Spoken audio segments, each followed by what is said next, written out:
Assalamualaikum warahmatullahi wabarakatuh. Halo anak-anak semua. Hari ini kita akan belajar tema 2, subtema 1, pembelajaran keempat. Bagaimana, sudah siap untuk belajar hari ini? Kalau sudah siap, mari kita mulai belajarnya. Di pembelajaran yang lalu, kita sudah membahas tentang cara mendapatkan informasi dari sebuah teks. Nah, masih ingatkah kamu bagaimana cara mendapatkan informasi dari sebuah teks? Berikut cara memperoleh informasi dari teks. Yang pertama, kita membaca judul teksnya terlebih dahulu. Setelah membaca judul teksnya, kita baca isi teksnya dengan cermat. Setelah itu, kita dapat mengajukan pertanyaan untuk menggali isi teks tersebut. Mengajukan pertanyaannya bisa dengan menggunakan kata-kata tanya. Yang pertama bisa menggunakan siapa, apa, mengapa, kapan, di mana, dan berapa. Ya, jadi 3 hal ini adalah cara untuk memperoleh informasi dari teks.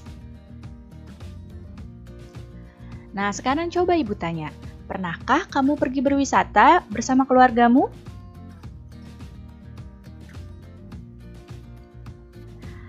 Pariwisata itu adalah suatu kegiatan ekonomi masyarakat. Ya, jadi pariwisata adalah kegiatan ekonomi masyarakat yang termasuk bidang pelayanan dan jasa.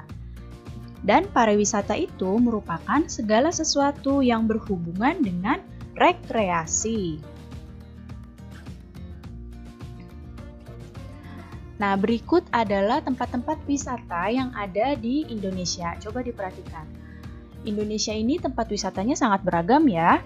Ada mulai dari pegunungan, danau, kemudian lautan, pantai, kemudian ada juga wisata budaya. Jadi pariwisata di Indonesia ini sangat berkembang pesat. Nah, kenapa bisa sampai berkembang pesat? Pesatnya jasa pariwisata di Indonesia ini sudah didukung dengan potensi panorama alam Indonesia yang memang indah. Lihat coba di hadapan kalian, semuanya indah kan?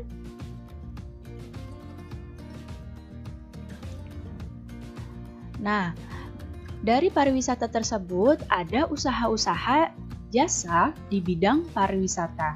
Apa saja usaha jasa tersebut? Yang pertama ada pengelola jasa penginapan. Kemudian ada usaha penjualan barang cenderamata. Kemudian ada penyedia jasa pemandu wisata atau tour guide. Ada juga jasa transportasi wisata dan penjual makanan dan minuman di tempat wisata. Kita bahas satu persatu ya. Yang ini adalah pengelola jasa penginapan. Kenapa ada pengelola jasa penginapan? Biasanya wisatawan yang datang dari tempat yang jauh itu tidak bisa dalam sehari langsung pulang ke tempatnya lagi. Mereka butuh tempat untuk menginap. Akhirnya timbullah tempat-tempat untuk penginapan seperti pada gambar ini ya.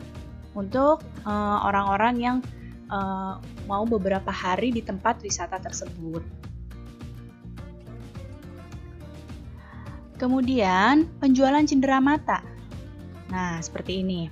Cenderamata atau yang sering kita sebut dengan oleh-oleh. Biasanya kalau kita habis dari pergi berwisata, kita ingin membeli sesuatu sebagai kenang-kenangan bahwa kita pernah ke tempat tersebut.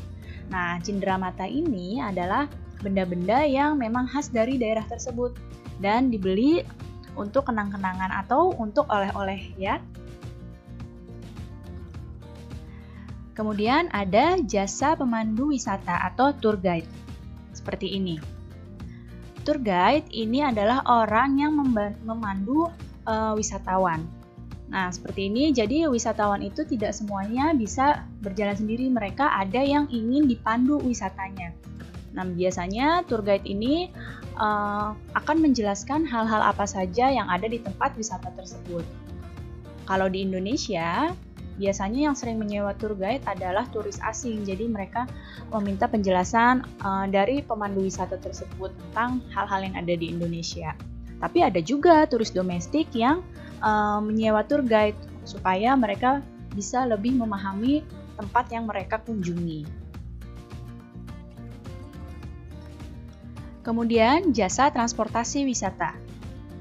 Nah, beberapa kota-kota besar sudah menyediakan jasa transportasi wisata. Seperti pada gambar ini ya. Yang gambar yang atas ini coba dilihat yang panah. Ini adalah bus wisata di Yogyakarta.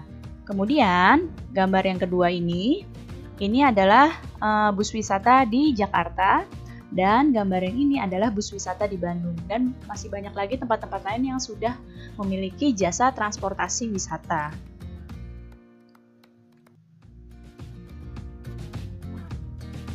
Kemudian penjual makanan dan minuman. Ini di setiap tempat wisata pasti ada penjual makanan dan minuman. Wisatawan itu kan pasti butuh makan dan butuh minum.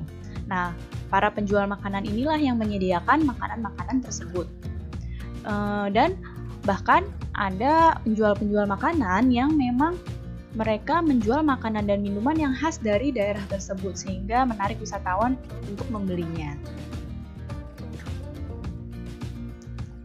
Baik, cukup sekian ya penjelasan Ibu pada pelajaran hari ini. Mudah-mudahan kalian dapat paham dan mengerti. Terima kasih anak-anak semua. Sampai jumpa lagi. Wassalamualaikum warahmatullahi wabarakatuh.